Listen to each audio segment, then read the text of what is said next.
இந்த இடத்துல left side chest வலிக்கிறவங்க ரொம்ப பயப்படுறாங்க. செஸ்ட்ல வலின்னு வந்தாலே அவங்க இப்போ ரீசன்ட் டேஸ்ல நிறைய இடத்துல பார்த்த ஒரு வீடியோஸை நினைச்சுக்கிறாங்க. அப்படியே கம்மி வயசுல ஹார்ட் அட்டாக் வந்து ஒருத்தவங்க கீழே விழுந்து இறக்குற மாதிரி, ஒரு ஸ்போர்ட்ஸ் பிளேயர் அந்த மாதிரி இறந்து போற மாதிரி, இந்த மாதிரி வீடியோஸ் வந்து சோசியல் மீடியாலையும் இல்ல நியூஸ் சேனல் இல்ல மூவில வந்திருக்காட்டிருக்கு. அதனால ரொம்ப பயப்படுறாங்க. அது வந்து ரேர் பினாமினன்ங்க. அவங்க ஹார்ட் அட்டாக் வந்து முன்னாடி கொஞ்சம் கொஞ்சமா சிம்டம்ஸ் காட்டிட்டுலாம் வந்திருக்காது. ஹார்ட் அட்டாக் எல்லாம் சடனா வர்ற ஒரு ப்ராப்ளம். இது மாதிரி சிம்டம்ஸ் உங்களுக்கு வருஷ கணக்கில் காட்டிட்டு இருக்கு, நெஞ்சில் வலிச்சிட்டு இருக்குதுன்னா கண்டிப்பா அது கிடையாது. 95% வேற மாதிரி ட்ரபிள். அது என்ன ட்ரபிள்னு இந்த வீடியோவில் சொல்கிறேன். அதை ஈஸியாக க்யூர் பண்ண முடியும்.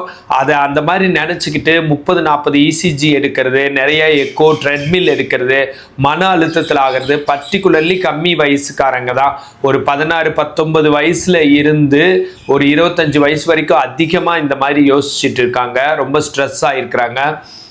ஏன்னா அவங்க பார்த்த சில வீடியோஸ், அவங்களுக்கு கிடைச்ச சம் கண்டென்ட் தான் அதுக்கு காரணம். அப்படி கிடையாது. அது வந்து ரேராக நடக்கிற பினாமினம். அது வேற மாதிரி இருக்கும். அவங்களுக்கு சிம்டம்ஸ் தெரிஞ்சு அப்படி வந்திருக்காது, டைரெக்டாக அந்த மாதிரி வரும். அப்படி யாருக்காச்சும் வருதுன்னா கூட அது நம்மளுக்கு அந்த அளவுக்கு முன்னாடியே எல்லாம் தெரியாது. அது வேற. ரொம்ப ஹார்டான எக்ஸசைஸ் பண்ணவங்க, ஓவரா வெயிட் லிஃப்டிங் பண்ணவங்க, இல்லை ஓவர் ஸ்ட்ரெஸ்ல இருந்தவங்க, ட்ரெமெண்டஸ் ஸ்ட்ரெஸ்ல இருந்தவங்க, இல்லை உணவு பழக்கத்தில் மிகப்பெரிய கெட்ட உணவு பழக்கம், தூக்கமே இல்லாமல் இருந்தவங்க, அவங்களுக்கு அந்த மாதிரி ரேராக நடந்திருக்கு.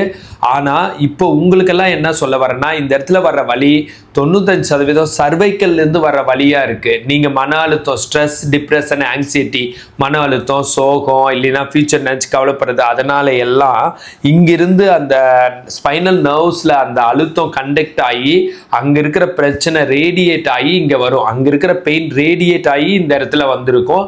அதுதான் இருக்கும்.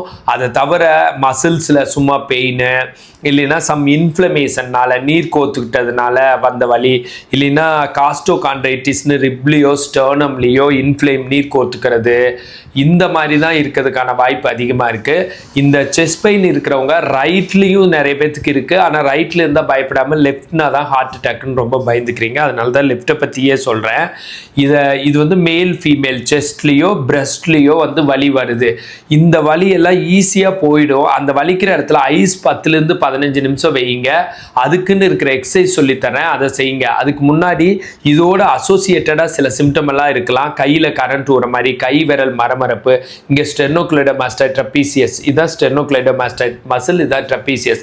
அதில் வலி, ஸ்கேப்புலால வலி, இங்கே வந்து பால்பிட்டேஷன்லாம், ஸ்ட்ரெஸ், டிப்ரெஷன், ஆங்ஸைட்டி ஆனால் டக் டக்னு அடிக்கிற மாதிரி, தலை சுத்தல், வாமிட் சென்சேஷன், வாமிட் வர மாதிரி, காதுக்குள்ள வலி, காதுக்குள்ள டினிட்டஸ் சவுண்டு, ஜால வலி, மூச்சிலியெல்லாம் வலிக்கிறது, அப்புறம் இம்பேலன்ஸ் இருக்கிறது, இதெல்லாம் வந்த உடனே கன்ஃபார்மாக ஹார்ட் அட்டாக் தான் நினச்சிக்கிறாங்க. இது எல்லாமே அப்சல்யூட்லி சர்வைக்கல்னா என்ன நினைச்சிங்க? அதாவது இதயம், மூளை எல்லாம் கட்டளை போடுறதோட சரி, நெருப்பை பார்த்து ஓடு, நெருப்பு பற்ற வருது ஓடுன்னு சொல்றதோட மூளை நிறுத்திக்குது.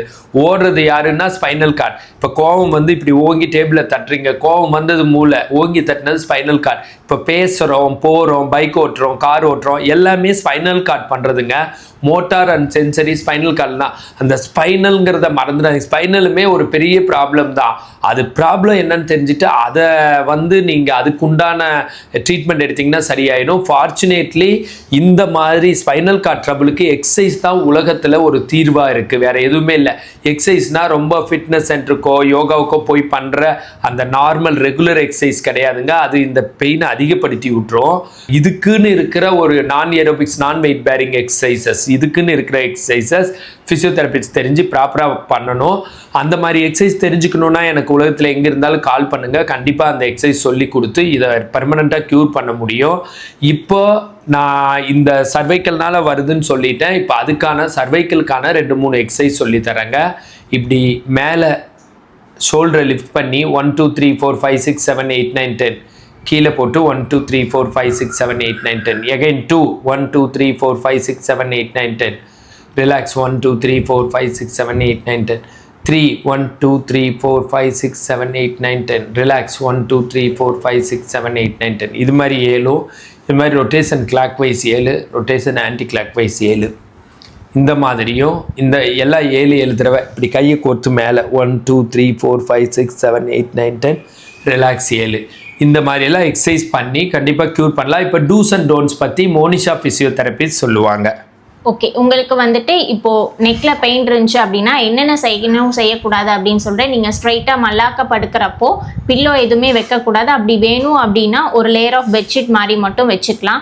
Next right side left side நீங்கள் திரும்பி படுக்கிறீங்க அப்படின்னா இந்த சர்வைக்கல் வந்து பெண்ட் ஆகாமல் இருக்கிறதுக்கு கொஞ்சம் பெரிய பில்லோவாக சாஃப்டாக நீங்கள் வச்சுக்கலாம். நீங்கள் ரொம்ப நேரம் ஃபோன் பார்க்குறீங்க இல்லை லேப்டாப் பார்க்குறீங்க அப்படின்னா உங்கள் சின் லெவலுக்கு கொஞ்சம் மேலே நீங்கள் வந்து வச்சு யூஸ் பண்ணலாம். ரொம்ப நேரமும் நீங்கள் ஒரே இடத்த பார்த்துட்டு உட்காந்துருக்கக்கூடாது. ஸோ அதுக்கப்புறம் லைட் ரிஃப்ளெக்ட் எதுவும் ஆகுது அப்படின்னா அந்த இடத்துலையும் ரொம்ப நேரம் உட்காந்துட்டு இருக்க வேணாம். லாங் ட்ராவல் பண்ணுறீங்க அப்படின்னா குண்டு குழி இருக்கிற மாதிரி போகக்கூடாது. அப்படி போகணும் அப்படின்னா நீங்கள் காலர் யூஸ் பண்ணிக்கலாம். ஓகே, இந்த மாதிரி ஹெல்த் டிப்ஸ் வேணுன்னா என்ன ஃபாலோ பண்ணுங்கள். ஃபிசியோதெரப்பி கன்சல்டேஷன் வேணுன்னா கால் பண்ணுங்கள். ஃபிசியோதெரபிஸ்ட் நல்ல ஆப்பர்ச்சுனிட்டிஸ் வேணுன்னா கால் பண்ணுங்கள். This Prakash physiotherapist. This is Monisha, physiotherapist. Thank you.